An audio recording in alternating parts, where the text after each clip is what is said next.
It's been 5 years since Hurricane Katrina devastated Louisiana. Members of Chicago's Black Methodists for Church Renewal Youth and Young Adult Initiative recently returned from New Orleans to lend a hand with the ongoing rebuilding efforts.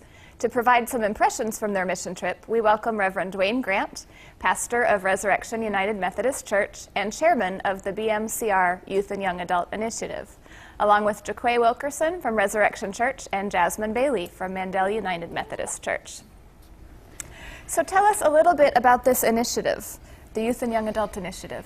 Black Methodist for Church Renewal, part of United Methodist Church, put together a task force.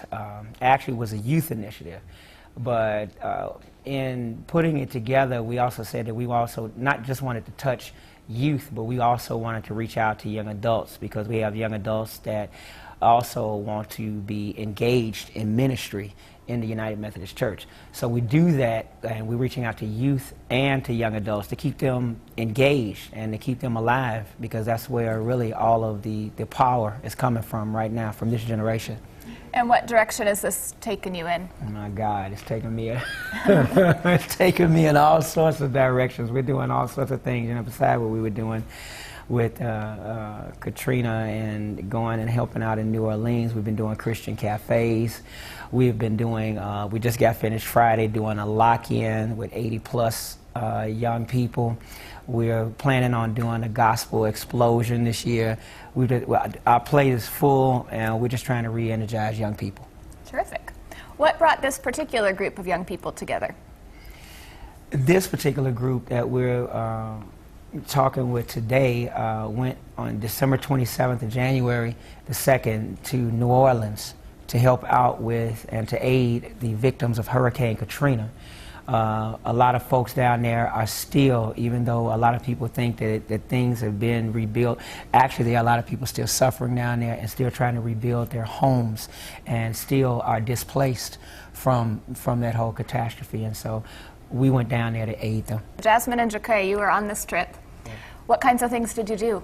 We was working in this house, and we did the tiling of the floor in the kitchen. We put up cabinets, and we laminated the floor in the bedrooms. We did 3 bedrooms. Wow.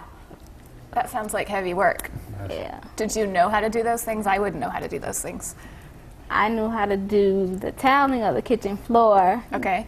But everything else I didn't know how, but it was worth it. How about you, Jaquay? The cabinets was easy, you know, just... Okay, whatever you say. But putting in the tile was kind of, it was good. Now I know how to do tile, so I can do that in the future.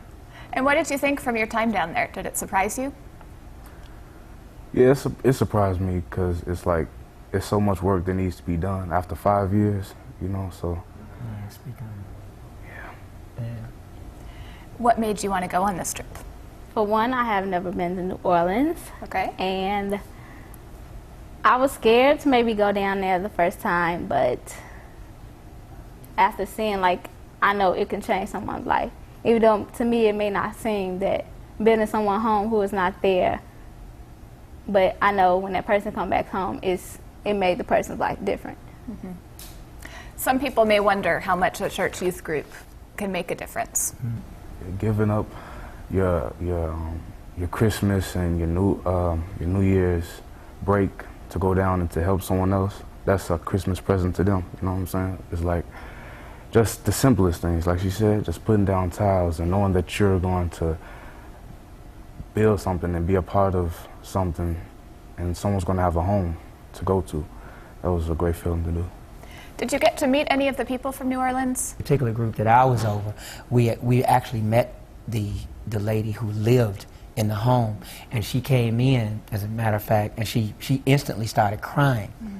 And so my group, as they saw that, they were affected greatly by it, because she came in, she had a really thick New Orleans accent, and she just started, you know, saying, you know, thank God, you know, it was a blessing to her. And so when you see that, then you really know what it's all about, and it affected that group greatly, and I'm sure a lot of some of the other kids too. How do you see it affecting the volunteers?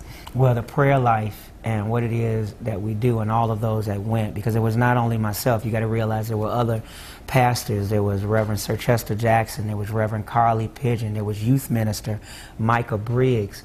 We had other ministers and pastors, and so our whole push was to help the youth to see where God was at work in this process, you know, and where grace, you know, and what it was that they were doing.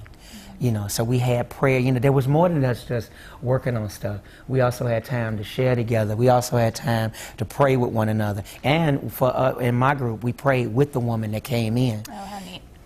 Right in the middle of putting up the insulation and, you know, doing all of this stuff. Is there any advice you'd give other teenagers who are thinking about going on their first work trip or mission trip? Do it. Do it. Do it. It was to help someone else. That's one of the greatest feelings. And we take so much for granted. You know, these people, they lost everything that they had. And I can't even imagine losing my home and people losing their animals and their family members and friends, and just do it. Okay, great parting words. Thank you, Reverend Grant, Jaquay, and Jasmine for being here today. I'm Polly Toner for Different Drummers. Keep the faith.